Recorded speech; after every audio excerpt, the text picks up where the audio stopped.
Hello, ladies and gentlemen, and welcome once again to HorrorBabble.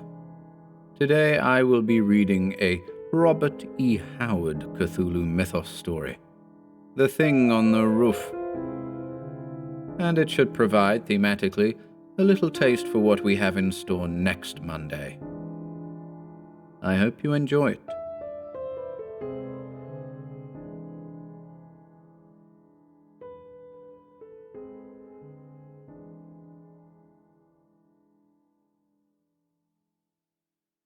The Thing on the Roof by Robert E. Howard. They lumber through the night with their elephantine tread. I shudder in affright as I cower in my bed. They lift colossal wings on the high gable roofs, which tremble to the trample of their mastodonic hoofs.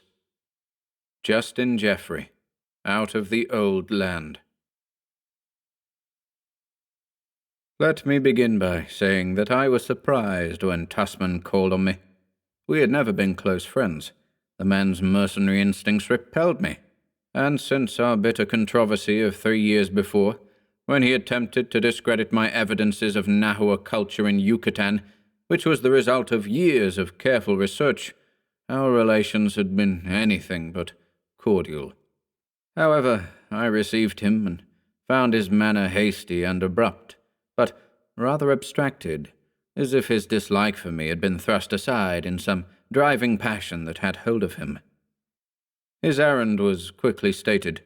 He wished my aid in obtaining a volume in the first edition of von Junst's Nameless Cults, the edition known as the Black Book, not from its color, but because of its dark contents.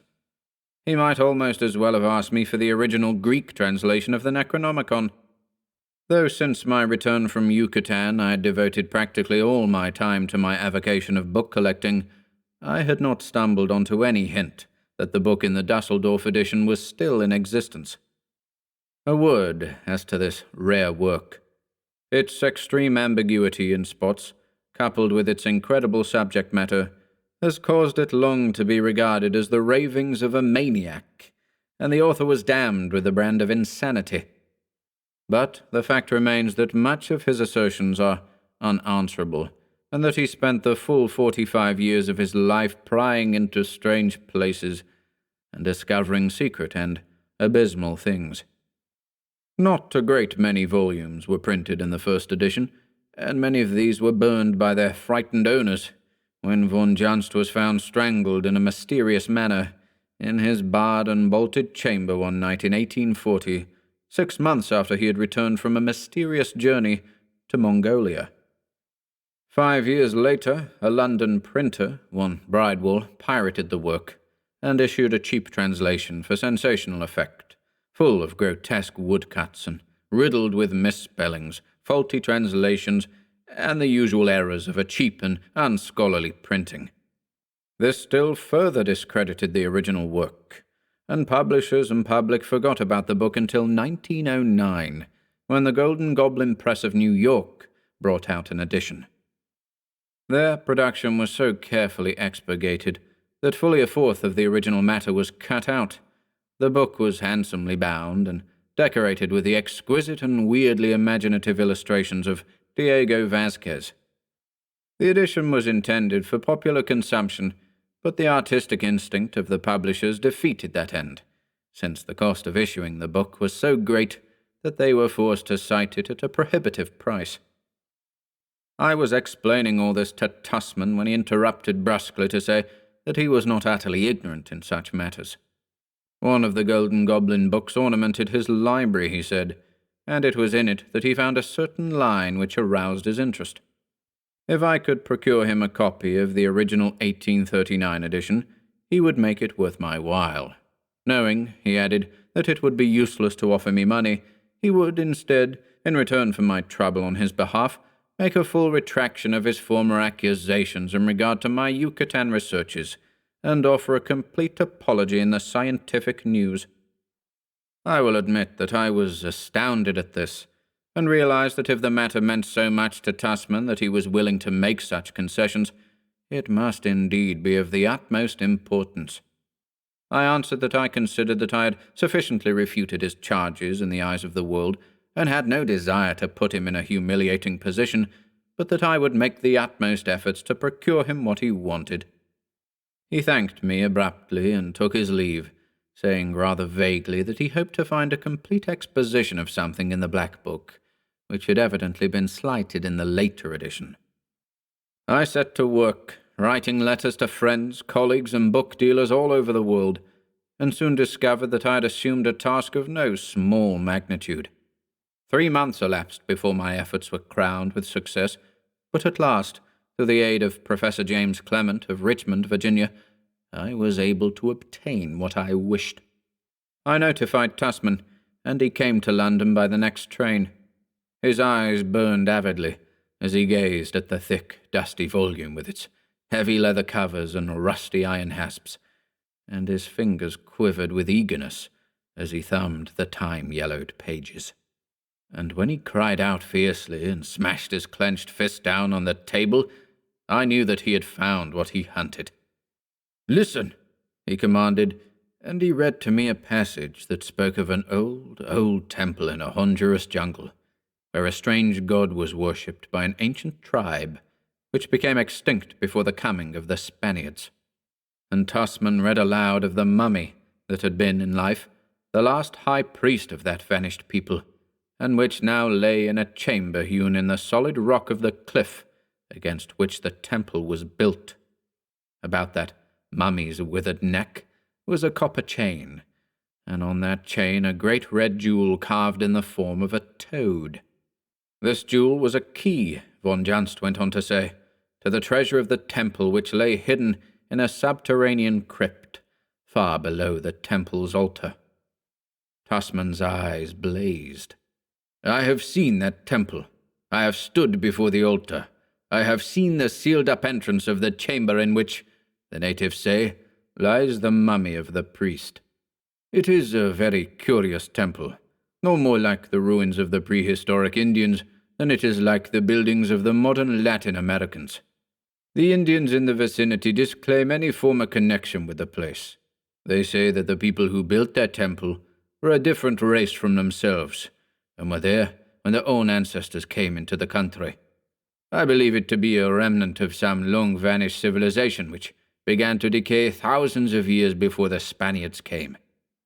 I would have liked to have broken into the sealed-up chamber, but I had neither the time nor the tools for the task. I was hurrying to the coast, having been wounded by an accidental gunshot in the foot, and I stumbled onto the place purely by chance. I have been planning to have another look at it, but circumstances have prevented. Now I intend to let nothing stand in my way. By chance, I came upon a passage in the Golden Goblin edition of this book, describing the temple. But that was all. The mummy was only briefly mentioned. Interested, I obtained one of Bridewell's translations, but ran up against a blank wall of baffling blunders. By some irritating mischance, the translator had even mistaken the location of the Temple of the Toad, as von Janst calls it, and has it in Guatemala instead of Honduras. The general description is faulty. The jewel is mentioned and the fact that it is a key, but a key to what, Bridewell's book does not state. I now felt that I was on the track of a real discovery, unless von Janst was, as many maintain, a madman. But that the man was actually in Honduras at one time is well attested, and no one could so vividly describe the temple as he does in the Black Book, unless he had seen it himself. How he learned of the jewel is more than I can say. The Indians who told me of the mummy said nothing of any jewel. I can only believe that von Janst found his way into the sealed crypt somehow. The man had uncanny ways of learning hidden things. To the best of my knowledge, only one other white man has seen the Temple of the Toad besides von Janst and myself, the Spanish traveler Juan Gonzalez, who made a partial exploration of that country in 1793. He mentioned, briefly, a curious fane that differed from most Indian ruins, and spoke skeptically of a legend current among the natives that there was something unusual hidden under the temple. I feel certain that he was referring to the Temple of the Toad. Tomorrow I sail for Central America. Keep the book. I have no more use for it. This time I am going fully prepared, and I intend to find what is hidden in that temple if I have to demolish it. It can be nothing less than a great store of gold. The Spaniards missed it somehow. When they arrived in Central America, the Temple of the Toad was deserted. They were searching for living Indians from whom torture could wring gold, not for mummies of lost peoples. But I mean to have that treasure." So saying, Tasman took his departure. I sat down and opened the book at the place where he had left off reading, and I sat until midnight, wrapped in von Janst's curious, wild, and at times utterly vague expoundings. And I found, pertaining to the Temple of the Toad, certain things which disquieted me so much that the next morning I attempted to get in touch with Tasman, only to find that he had already sailed. Several months passed, and then I received a letter from Tasman, asking me to come and spend a few days with him at his estate in Sussex. He also requested me to bring the Black Book with me. I arrived at Tasman's rather isolated estate just after nightfall. He lived in almost feudal state, his great ivy-grown house and broad lawn surrounded by high stone walls. As I went up the hedge-bordered way from the gate to the house, I noted that the place had not been well kept in its master's absence. Weeds grew rank among the trees, almost choking out the grass. Among some unkempt bushes over against the outer wall, I heard what appeared to be a horse or an ox blundering and lumbering about. I distinctly heard the clink of its hoof on a stone. A servant who eyed me suspiciously admitted me, and I found Tasman pacing to and fro in his study like a caged lion. His giant frame was leaner, harder than when I had last seen him. His face was bronzed by a tropic sun. There were more and harsher lines in his strong face, and his eyes burned more intensely than ever. A smouldering, baffled anger seemed to underlie his manner. "Well, Tasman," I greeted him, "what success? Did you find the gold?" "I found not an ounce of gold," he growled. "The whole thing was a hoax. Well, not all of it. I broke into the sealed chamber and found the mummy." "And the jewel?" I exclaimed. He drew something from his pocket and handed it to me. I gazed curiously at the thing I held. It was a great jewel, clear and transparent as crystal, but of a sinister crimson, carved, as von Janst had declared, in the shape of a toad. I shuddered involuntarily. The image was peculiarly repulsive. I turned my attention to the heavy and curiously wrought copper chain which supported it. "What are these characters carved on the chain?" I asked. "I cannot say," Tasman replied. "I had thought perhaps you might know. I find a faint resemblance between them and certain partly defaced hieroglyphics on a monolith known as the Black Stone in the mountains of Hungary. I've been unable to decipher them." "Tell me of your trip," I urged, and over our whiskey and sodas he began, as if with a strange reluctance. "I found the temple again with no great difficulty, though it lies in a lonely and little-frequented region. The temple is built against a sheer stone cliff in a deserted valley unknown to maps and explorers. I would not endeavor to make an estimate of its antiquity, but it is built of a sort of unusually hard basalt, such as I have never seen anywhere else, and its extreme weathering suggests incredible age.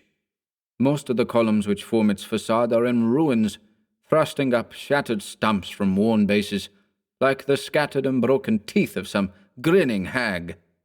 The outer walls are crumbling, but the inner walls and the columns which support such of the roof as remains intact seem good for another 1,000 years, as well as the walls of the inner chamber. The main chamber is a large, circular affair, with a floor composed of great squares of stone. In the center stands the altar, merely a huge, round, curiously carved block of the same material.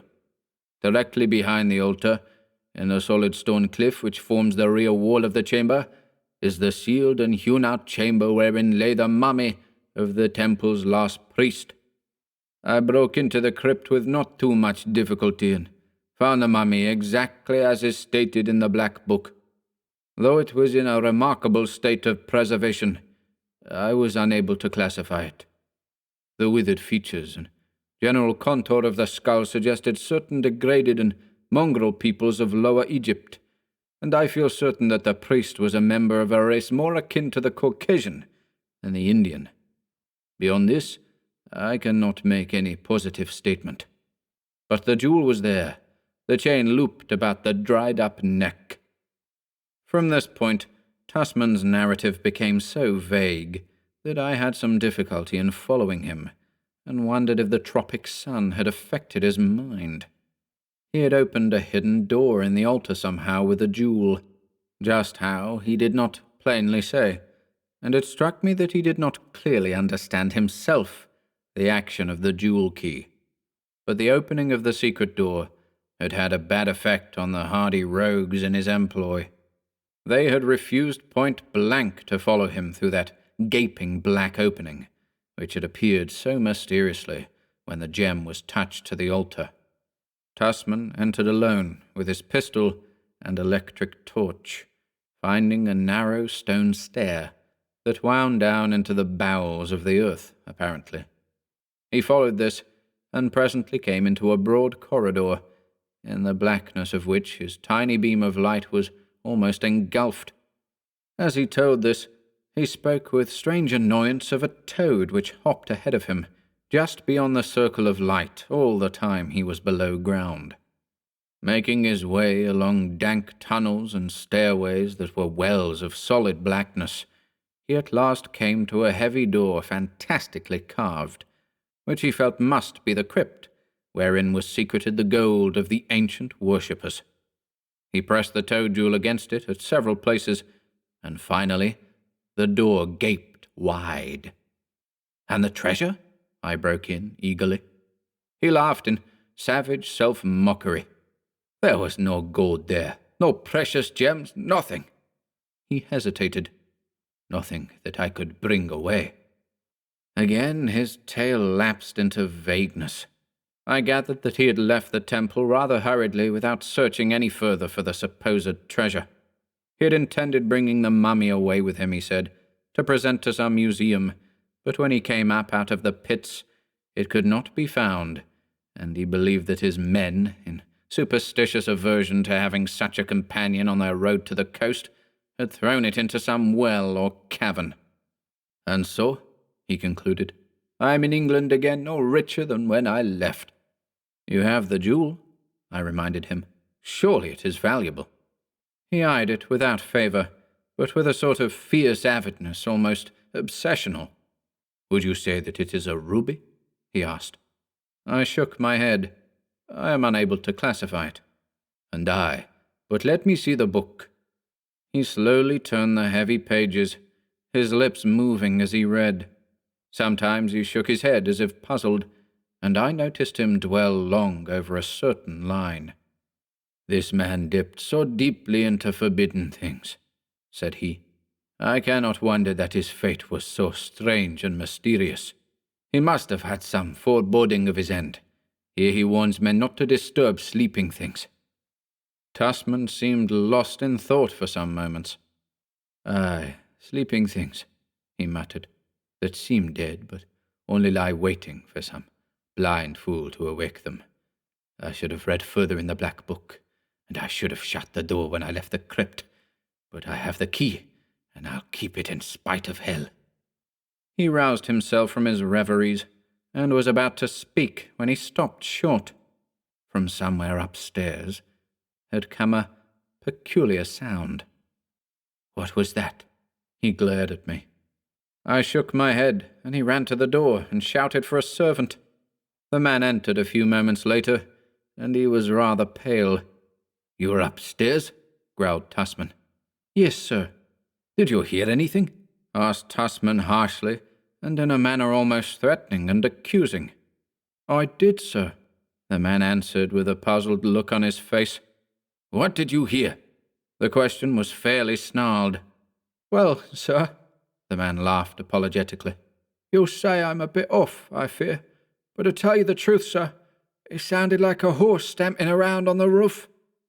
A blaze of absolute madness leaped into Tussman's eyes. "You fool!" he screamed. "Get out of here!" The man shrank back in amazement, and Tussman snatched up the gleaming toad-carved jewel. "I've been a fool," he raved. "I didn't read far enough, and I should have shut the door. But by heaven, the key is mine, and I'll keep it in spite of man or devil."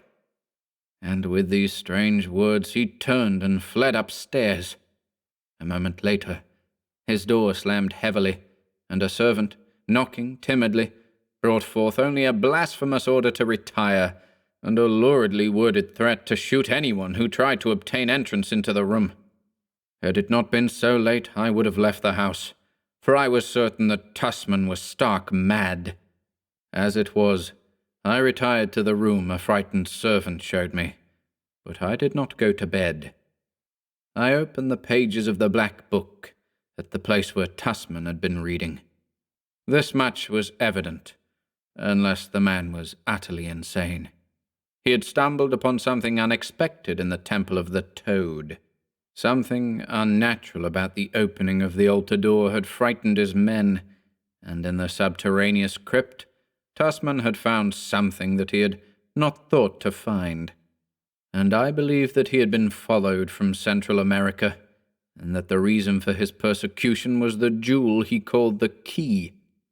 Seeking some clue in von Junst's volume, I read again of the Temple of the Toad, of the strange pre-Indian people who worshipped there, and of the huge, tittering, tentacled, hoofed monstrosity that they worshipped. Tussman had said that he had not read far enough when he had first seen the book. Puzzling over this cryptic phrase, I came upon the line he had pored over, marked by his thumbnail. It seemed to me to be another of von Junst's many ambiguities, for it merely stated that a temple's god was the temple's treasure. Then the dark implication of the hint struck me, and cold sweat beaded my forehead. The key to the treasure, and the temple's treasure was the temple's god, and sleeping things might awaken on the opening of their prison door.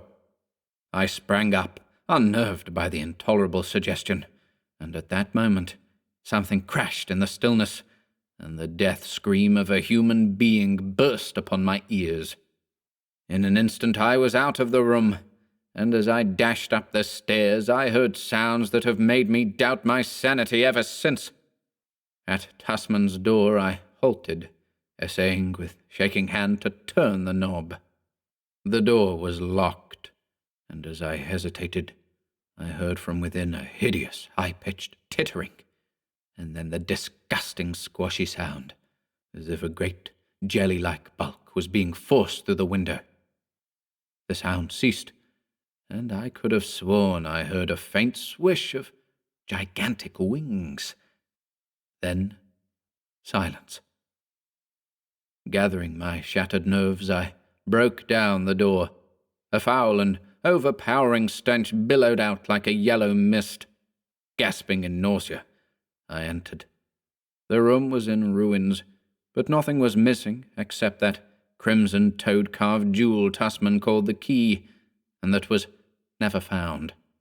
A foul, unspeakable slime smeared the windowsill, and in the center of the room lay Tussman, his head crushed and flattened, and on the red ruin of skull and face, the plain print of an enormous hoof.